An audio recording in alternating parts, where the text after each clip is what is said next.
Rugby World Cup fantasy has been an absolute blast over the past 7 or so weeks. I hope you've all enjoyed taking part, but today is going to be the swan song of predicting the next week's superstars, or the next weekend's superstars throughout the Rugby World Cup. Today, we're going to have a look at the bronze final and the grand final fantasy team. So let's dive straight in, take a look at who we've got, and of course, look forward to what's going to come in the future. We're going to have a look at some real star-studded players and teams to come out of this Rugby World Cup. But first things first, let's get these finals done and dusted, fantasy teams smoked, and let's see who is going to take home the trophy. Well, it's all a bit sad to get to this stage of the tournament, isn't it? We're at the final hurdle, the final stage, the final team selection for our fantasy sides at this Rugby World Cup 2023. I hope you've all enjoyed it. I hope you all had a blast. It's been awesome fun talking fantasy players, the stars we've found, the Martins, and you know, those sort of guys, and the Storties, the Amadas, the Adeos, you know, the Uruguayans, the Portuguese, all those sort of fantastic players. It's been such a good blast that we're actually taking this post Rugby World Cup. If you would like to get involved, I want to know, and we're going to be discussing this on stream next week after the Rugby World Cup. So if you want to come and hang out with that, you certainly can. Links in the description to Twitch and YouTube, where we will be streaming live on Monday, Wednesday and Friday. But certainly on Monday, we're going to be looking into the best 15s from the Rugby World Cup. Not only an overall best 15 of the tournament, we're also looking at Tier 1 teams of the tournament, looking at Tier 2 team of the tournament, and also we were looking at a one player from each team of the tournament as well. So getting things a little bit technical. If you want to get involved, you can leave your thoughts in the comment section below. We can tune in Discord as well. We've got a lot going on Discord. We can have your say of teams in there as well. So make sure you get involved and give us some extra talking points and discussions for who we think should be in our teams of the Rugby World Cup. And I'll be summing this up in a video next week for you all to check out as well. So if you are wanting to get involved, leave in the comments, Discord or something like that, and we will put yours into consideration next week when we are live streaming for these massive calls. This is really big stuff, right? It really is. Okay, let's get back to the situation at hand. It is our final fantasy team. Okay, so looking first things. Now, I picked this team earlier in the week and had to go back on a few of my thoughts because firstly, Courtney Laws didn't play. He's apparently injured and out for this weekend's bronze final. They probably won't mind too much because he's been carrying a massive amount of pressure from their team throughout this tournament. But it did cause me to have a bit of a rejuggle, as you can see on screen here now. But I think I've gone with a good little mix.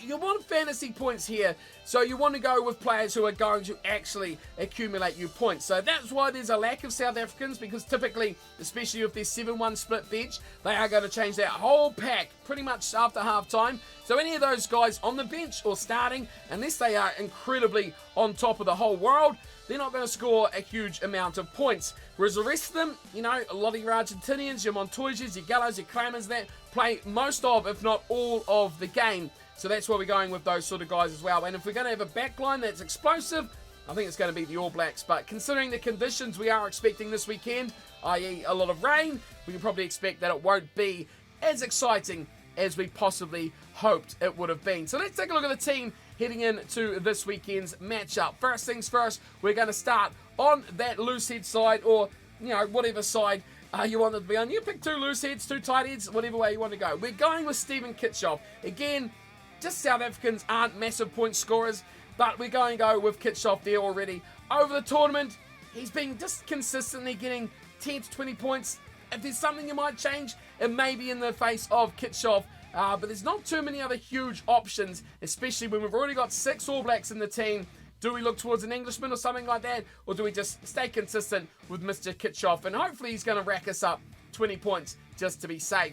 On the other side of the front row, can't go past him, Mr. Gallo. He's been phenomenal throughout. He's just the number 1 prop to pick, isn't he? Only 4.5 points. He really is a star in the making for the Pumas. He is my number 3, and I just can't go past him. No one else really in the conversation for that prop. At hooker, it's his front row buddy. It is Julian Montoya, the captain of the Pumas. And I think we're going to see maybe a change, Not too early, because I think the Pumas will want to win this game, but I think we could see Augustine Clevy coming into this game, getting a good 20 minutes, seeing as that is, as such an iconic player, a bit of a swan song for the veteran hooker in this game. So I think we'll see Montoya really put it out, but again, a guy that's consistently in the points, no matter how they play or where they play, he is certainly one to look out for. Montoya is an absolute star in this Pumas pack. Speaking of stars in the pack, we've gone back to Marcos Claimer. So Guido Petty, it just fits better to have Claimer in there. I just like having that extra back row, that extra sort of power player that can change things, and he's consistent. Always in the points, even when getting pummeled by the All Blacks, still got 20 points. So we can't be too displeased about Claimer there as well. And we had a little bit of extra points that we wanted to upgrade a few players. So Guido Petty up for Marcos Claimer. Alongside him, our first Englishman, Maro Itoje. He's jumping into our second row again this weekend. I just think when it comes to line-out exponents, he is one of the best, especially of the 4 teams remaining. I think he wins you a good ball. He's going to turn over the ball as well. He'll get meters running around the paddock. He's a good defender. He's just an all-round quality, powerful sort of player. And they utilise his skills, especially in the way England plays, very, very well. So no questions about Mr. Itoje in that side. The back row was interesting. I tossed and turned and changed with this side quite a bit in the back row. Sam Cane was in the conversation. Of course, Courtney Law's missing out. Really changed that conversation. The 2 things that have been consistent and will not change is, of course, Ben Earl wearing that number 8 shirt. And for the English team, I think he's going to be another massive performance from the big back rower. He's consistently in the points, and he's consistently a big game player, just like the man alongside him in Ardie Savea. So Ardie Savea has also got my defensive player booster for this round. Of course, if you've got boosters left, you've got to use them. So make sure you've got your booster ready for this weekend's action. Ardie Savea is mine. I mean, look at his points, man. Started off a bit slow against France, but then bang, 40, 90, 60, 60s. He is an incredible big game player. So big things coming out of Mr. Savea this weekend, I expect. Alongside him, another Argentinian. And I just think, man, who had a really good game against the All Blacks last weekend. Facundo Issa, strong, powerful, gets involved a lot. I think he's going to be one that's really going to have to perform against England if they want any chance of winning this game as well. He's got to clean well, he's got to run well, and he's got to get that set piece on point if they're going to have any chance this weekend. But of course, alongside him, 2 very, very, very good back rows. And if I could have picked another New Zealander, I'd probably have gone, of course, with Sam Cane. Of course, England have got good back row options as well. Underhill's in the side, Tom Curry is in the side as well. So plenty of options there to pick up if you wanted to go with one of them. Instead, at this stage, I'm leaning with Facundo Issa to do the job for me in that back row. Right, onto the back line. And I mean, this is just predominantly All Blacks. I think if any team is going to go nuts, it will be the All Blacks to do it. But again, conditions, not really that beneficial for running rugby in either game, I would expect. But we are going with Aaron Smith. I think he's had a phenomenal World Cup. Slow off the mark early, but after that game against France, he's just got better and better and better. Scored more tries than he's probably ever scored in the last number of years throughout this tournament. So he's really stepped up. His running game's coming on well. He's deceptively playing good rugby, so you just can't go past Aaron Smith to run the show in the number 9 jumper. Alongside him, Richie Mo'unga. And you know what else? He's the captain. I just feel like this is a game where either your forwards or your halves are going to really score a lot of points. Mainly because, again, weather conditions, but Mo'unga's a guy who can make line breaks. He gets a lot of try assists. So if there is tries, he's going to be involved. Maybe not scoring them, but he will be involved with delivering them to other players. He, of course, at number 10, what they should be doing, putting players in space, creating options, kicking well for territory, and, of course, handling the ball a lot. I've not gone with the number 10 captain throughout this whole tournament. This is going to be the first week that I do it, and it's, of course, in the grand final. But Richie Mo'unga running the show, captaining the team as well in number 10. Midfield, we've gone for the All Blacks midfield combination. Geordie Barrett, really not too many options of midfield that have scored a lot of points. Not saying that the quality isn't there. We know what's De La Fuente, who's in here now for Argentina, starting in midfield with Lucio Cinti. Great players, but have they scored many points? De La Fuente has had the chances, but Cinti and Chocowates have not scored many points at all, despite having pretty good Rugby World Cups. Tuolangi, Marchant, much of the same. Beaten the Euro tournament, but not got a huge amount of points. when you look at midfielders and total points, it is Barrett and Ioane who are leading the way. Again, if he can chip in with 30 to 50 points, which he's done all tournament long since coming back from that injury, then sure, he's going to be a good shout in those positions. Rieko Ioane alongside him as well. Again, 30 to 50 points. You can chip in with those, my lads. I will be very, very happy with that performance. Again, 1 try throughout the tournament for Rieko Ioane, which is very unlike him. A player who loves to score the tries, loves the big moments. Maybe we'll see something from him in this final, but I think it's going to be a very good battle. Dylan and Creel up against Ioane and Barrett. Big ball runners, big ball carriers, big game players. We'll see who gets that upper advantage there through that midfield. The outside backs. Now, okay, I'm going completely left field here. Yeah, he's in the team. Scored 5 tries the first time, so why not? Let's be positive, okay? Just for a second, let's be positive. England are going to run the ball. Maybe, please, just maybe run the ball a little bit, England. You've got a guy out here who's scored 5 tries. 5 tries in 1 game.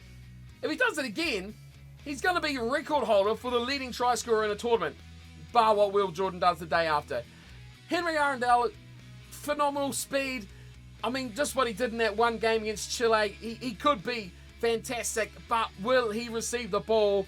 Will the ball get through the hands of Farrell, Tulangi, Marchant, and then to Arundel? That is my question. If it does, we could be on for some points. And if you want to go something a little left field to try and get you ahead of someone, if you want to take that chance, I think Arundel might be the guy to get you that chance to go above someone who just picks the regular, who picks the expected, right? Everyone's going Talia, everyone's going Colby, Aronsa, and Will Jordan. Everyone's sleeping, maybe, on Henry Arundel. Let's see how he goes. Of course, the other side can't go past Will Jordan. You just can't. I mean, you just can't. Look at those points. Twice over 100. 88 for one, 41 for another. He just gets the lines, man. He gets those support lines perfectly right, and he just scores points. Great player, great pace, great game breaker. With him and Talia, if you go either of those two on your wings, I feel you're going to get yourselves a good 60 to 80 points regardless of how they play. Win or lose, they deliver points for their team. And finally, we're going with Emiliano Boffelli. Why, you may ask? Well, let's be fair here. He plays on the wing, so it's a good chance to score some tries, right?